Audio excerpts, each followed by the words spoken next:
नमस्कार विद्यार्थी मित्रांनो, सर्वांचं स्वागत आहे आपल्या एमपीसी टाइम्स या यूट्यूब चॅनलमध्ये. तर आजचा आपला व्हिडिओ टॉपिकचा जो विषय आहे तर तो आहे की कंबाईन गट ब आणि क 2026 पूर्व परीक्षा पास व्हायचं आहे, क्वेश्चन मार्क आहे. तर अशा संदर्भातील आपला हा व्हिडिओ आहे. एक 3-4 पॉईंट्स तुम्हाला मी सांगणार आहे, ते केअरफुली तुम्ही ऐका. ऑलरेडी आपल्या चॅनलवरती पहिलं स्टडी टार्गेट जे आहे ते तुम्हाला मी दिलेलं आहे. दुसरं स्टडी टार्गेट मी ऑलरेडी पोस्ट केलेलं आहे. आता तुमच्यापैकी किती सिरियस आहात आता हे तुम्ही ठरवा. चॅनलवरती टार्गेट द्यायचं काम माझं सुरू आहे.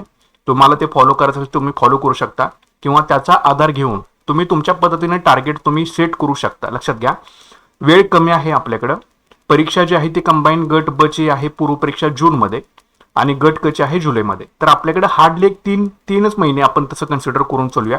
ठीक आहे, फेब्रुवारी, मार्च आणि एप्रिल. फेब्रुवारी सुद्धा अर्धा संपला आहे आपला जवळपास. ठीक आहे, तर एक 2.5 महिने लक्षात ठेवा. 2.5 महिने तुमच्याकडे आहेत प्रॉपर पद्धतीनं शांत डोक्याने तुम्हाला प्रिपरेशन करायचं झालं तर. तर अजिबात तुम्हाला जर 2026 ची पूर्व परीक्षा क्लिअर करायची असेल तर काही पॉईंट सांगतो तुम्हाला, ते केअरफुली तुम्ही ऐका. पहिला पॉईंट असा आहे, संदर्भ पुस्तकं जे आहेत हे तुम्ही योग्य निवडा आणि त्या पुस्तकाची स्टिक राहा. सगळ्या गोष्टी तुमच्याकडे आहेत, लक्षात ठेवा. सगळ्याच गोष्टी तुमच्याकडे आहेत. ऑलरेडी मी स्टडी टार्गेटमध्ये सुद्धा सांगितलेलं आहे की कुठली पुस्तक तुम्हाला वापरायची आहेत. फक्त पुस्तकांचं कलेक्शन आपल्या रूममध्ये असता कामा नये किंवा आपल्या डेस्कवरती असता कामा नये. ती पुस्तकं आपली 2 ते 3 वेळा रीड होऊन झाली पाहिजेत. मग भले तुम्ही किती टॅलेंटेड असाल, मात्र जर तुम्ही पुस्तकच जर प्रॉपर पद्धतीने वाचलेली नसतील तर तुमची पूर्व परीक्षा निघणार नाही. दुसरी गोष्ट अशी आहे की किती जागा येणार किंवा काय होणार याचा जर तुम्ही विचार करत पुन्हा बसला, जाहिरात आल्यानंतर मी स्टार्ट करू, तर 1 महिना तुमच्या हातामधून वाया जाणार, लक्षात ठेवा. त्याच्यामुळे जर 1 महिन्यात तो तुमच्या हातामधून वाया घालवायचा नसेल, आत्ता ताबडतोब प्रिपरेशनला तुम्ही सुरुवात करून द्या. प्रत्येक विषयाचं सांगितलंय, एक पुस्तक अशा पद्धतीने करा की त्यामधून काहीही आलं तरी तुम्हाला सुटलं पाहिजे. आणि लक्षात ठेवा, परीक्षेमध्ये प्रत्येक विषयातले समजा इतिहासाचे 10 प्रश्न आपल्याला विचारतात. ओके, 10च्या 10 तुम्हाला सुटणार नाहीत. सुटलं वेल अँड गुडचं पुस्तकात आलं तर ठीक आहे, पण आपण जे पुस्तक करतोय परफेक्ट पद्धतीनं, आजपर्यंतचा एक्सपिरियन्स असा आहे, कमीत कमी 6 ते 7 प्रश्न, इव्हन याच्यापेक्षा कधी कधी 8 सुद्धा प्रश्न हे डायरेक्टली तुम्हाला पुस्तकातले येतात. ठीक आहे, जे तुम्ही समाधान महाजन यांचं पुस्तक जरी व्यवस्थित केलं, गाठाळांचं पुस्तक व्यवस्थित केलं, तरी सुद्धा तुमचा स्कोर हा इतपत येऊ शकतो. म्हणजे वरचे 2 ते 3 प्रश्न जे उरत आहेत त्याचा तुम्ही अजिबात विचार करू नका. आपल्या हातामध्ये जितकं आहे ते अतिशय चांगलं करणं आणि त्या विषयाला न्याय देणं हे आपल्या हातामध्ये जेवढं आहे तेवढं चांगलं करा. बाकीच्या गोष्टींचा विचार करू नका. आपल्याला फक्त पूर्व परीक्षा क्लिअर करायची आहे. तिथं तुम्हाला 100 पैकी 100 जरी पडले तरी सुद्धा तिथं तुम्हाला कोणी पोस्ट देणार नाही. आपले पूर्व परीक्षेची चाळणी परीक्षा आहे, आपल्याला त्यामधून पुढे जाऊन मुख्यला जायचं आहे.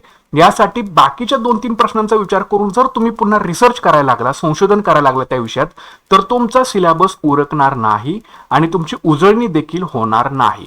त्याच्यामुळे सांगितलेल्या गोष्टी कुठेतरी तुमच्या बॅक ऑफ माइंडला राहू देत. जे पुस्तक ठरवले त्या पुस्तकाशी तुम्ही स्टिक राहा. जॉग्राफीचं 1, पॉलिटीचं 1, इकोचं 1, सायन्सचं 1 आणि हिस्ट्रीचं 1 आणि महाराष्ट्राचा असेल तर त्यासाठी 1. ठीक आहे, असे एक पुस्तक वापरा. 2 ते 3 वेळा त्याच्या पुस्तकाचं रिडिंग व्यवस्थित करा. डेफिनेटली तुम्हाला त्याची उजळणी पद्धतीने चांगल्या प्रकारे होऊ शकेल. अदरवाईज तुम्ही त्याच्यामध्ये संशोधन करायला लागला तर फार अवघड आहे, उजळणी होत नाही आणि शेवटी व्हायचं तशीच अवस्था पुन्हा होते. त्याच्यामुळे संदर्भ पुस्तकं जे आहेत ही तुम्हाला केअरफुली यूज करायची आहेत आणि ती वाचायचीच आहेत. ठीक आहे, हा पहिला पॉईंट झाला. हे सगळ्यांच्याकडे असेल, फक्त ते करणं तुमच्या हातामध्ये आहे. दुसरी गोष्ट आहे की सर्व विषयांना समान न्याय द्या. सर्व विषयांना समान न्याय द्या म्हणजे हे तुम्हाला जे विषय आहेत, history, geography, polity, economics, science, current affairs, maths and reasoning, हे जे आपले विषय आहेत लक्षात घ्या, ह्या प्रत्येक विषयातून तुम्हाला काही ना काहीतरी स्कोर हा पूर्व परीक्षेच्या दृष्टीतून काढायचा आहे. ठीक आहे, म्हणजे मी फक्त पॉलिटी चांगलं करतो, मी फक्त हिस्ट्री चांगलं करतो, मी फक्त जॉग्राफी चांगलं करतो असं म्हणून तुम्हाला चालणार नाही. प्रत्येक विषयातून थोडे थोडे मार्क्स घेत आपल्याला 65 पर्यंत किंवा 65 प्लस कसं जाता येईल याचा सर्वांनी सारासार विचार करणं फार गरजेचं आहे. त्याच्यामुळे आणि इतके जाऊ शकता तुम्ही, फक्त व्यवस्थित प्लॅन आउट करा. त्या विषयांना, सगळ्या विषयांना समान पुढे पुढे घेत चला. यासाठी तुम्हाला PYQ जे येतील ते तुम्हाला कामाला येतील. कोणत्या चॅप्टरवरती आयोग जास्त प्रश्न विचारतं हे तुम्ही बघून ते चॅप्टर चांगले करण्याचा 100% प्रयत्न करा किंवा ते मुद्दे चांगले करण्याचा सर्वांनी प्रयत्न तुम्हाला करायचा आहे. ठीक आहे. आपलं स्टडी टार्गेट जर तुम्ही फॉलो करत असाल तर त्याच्यामध्ये देखील तुम्हाला सांगितलेलं आहे, चॅप्टर जे सांगितले त्याच्यावरचे PYQ चांगले करा. पण चांगलं करणं आपल्या हातामध्ये आहे, जेणेकरून कमीत कमी आपण 65+ डेफिनेटली कसं जाईल यासाठी तुम्हाला सगळ्या विषयांना समान न्याय द्यावा लागेल. एखादा दुसरा विषय वीक असून चालणार नाही.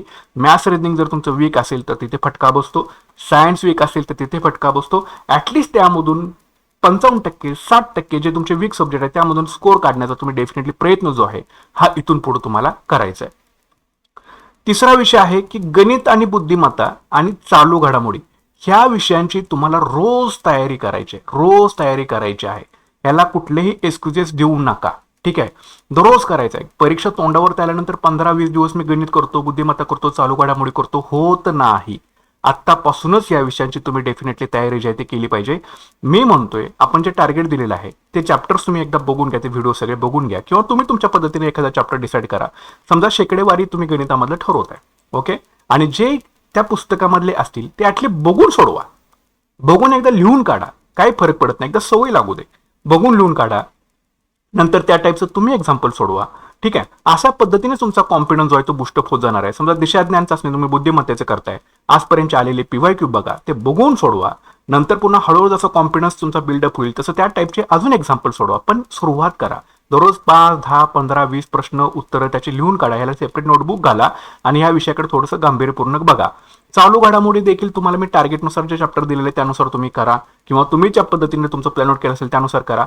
मात्र डेलीच्या डेली चालू घडामोडी करायचे. आता हे 2 विषय तुम्हाला कंपल्सरी सोबत न्यायचे, आणि याच्या सोबत जे आपण टार्गेट दिलेलं आहे त्यामध्ये तुम्ही एखादा चॅप्टर करा, डेली एखादा चॅप्टर करा, 2 चॅप्टर करा, 3 चॅप्टर करा, आणि पुढे पुढे गोष्टी सरकवा. किंवा जर तुम्हाला सगळे विषय सोबत घेता येत नसतील, कोणते तरी 2 विषय तुम्ही सोबत ठेवा आणि त्या पद्धतीने तुमचं गोष्टी चालू राहू देत. मात्र गणित, बुद्धिमत्ता, चालू घडामोडीची तुम्हाला डेलीच्या डेली प्रॅक्टिस जी आहे ही तुम्हाला करायची आहे, म्हणजे आहेच. ठीक आहे, या विषयाशिवाय पुढे निघणं फार अवघड असतं. म्हणून मी इथं सांगितलं की सर्व विषयांना समान न्याय तुम्हाला द्यायला पाहिजे. नाहीतर उठलो सुटलो की हिस्ट्री, जॉग्राफी, पॉलिटी हे फक्त घेत बसायचं नाही. इतर सुद्धा विषय आपल्याकडे आहे, सायन्स आहे, इकॉनॉमिक्स आहे, मॅथ्स रिजनिंग आहे, करंट अफेअर्स आहे. या सगळ्या गोष्टींनी तुम्हाला समान वेटेज देऊन तुम्हाला न्यावं लागेल. म्हणून सुद्धा आपण स्टडी टार्गेटमध्ये काय केलेलं आहे, सगळे विषय तुम्हाला एकत्रितच इन्क्लूड करून दिलेले आहे, जेणेकरून तुमच्या माइंडला सवय लागेल. आणि परीक्षेमध्ये सुद्धा सगळे विषय आपल्याला सगळ्या विषयांचे प्रश्न एकत्रितच असतात, 100 प्रश्न जे असतात ते. त्याच्यामुळे स्टडी टार्गेट सुद्धा बनवताना त्याच पद्धतीने आपण बनवलेलं आहे. तो कुठेतरी लक्षात राहू द्या गोष्टी. ठीक आहे. चौथी गोष्ट आहे की PYQ ची प्रॅक्टिस तुम्ही रोज करा. जे आपण टार्गेट सेट केलेलं आहे त्याची रोज तुम्हाला PYQ ची प्रॅक्टिस करणं गरजेची आहे, म्हणजे आहे. ओके, एखादा चॅप्टर वाचला त्याच्यावरची PYQ ची प्रॅक्टिस करा. पहिल्यांदा जमणार नाही, दुसऱ्या वेळेला जमेल, तिसऱ्या वेळेला पाठ होऊन जाईल, आणि बऱ्यापैकी PYQचं रिपिटेशन सुद्धा होत राहतात. ठीक आहे, इथे सुद्धा तुम्हाला फायदा जो आहे हा तुम्हाला डेफिनेटली परीक्षेमध्ये होणार आहे. ठीक आहे, त्याच्यामुळे PYQ ची प्रॅक्टिस रोज करणं तुम्हाला फार गरजेचं आहे.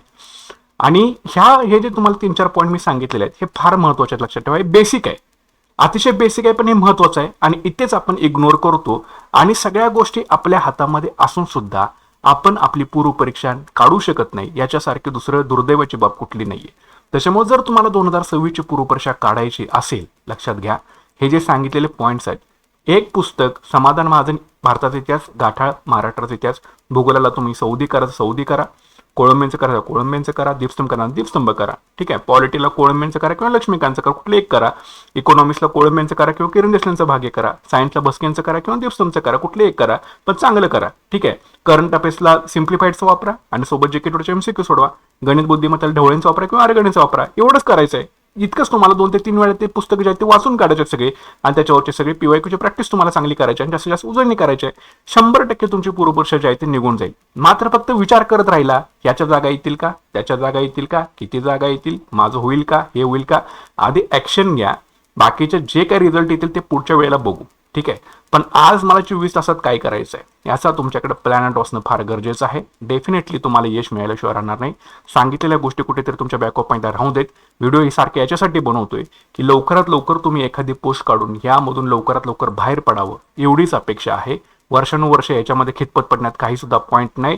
लवकरात लवकर पोस्ट काढा, आयुष्य तुमचं सेटल करून लवकरात लवकर सर्वांनी घ्या.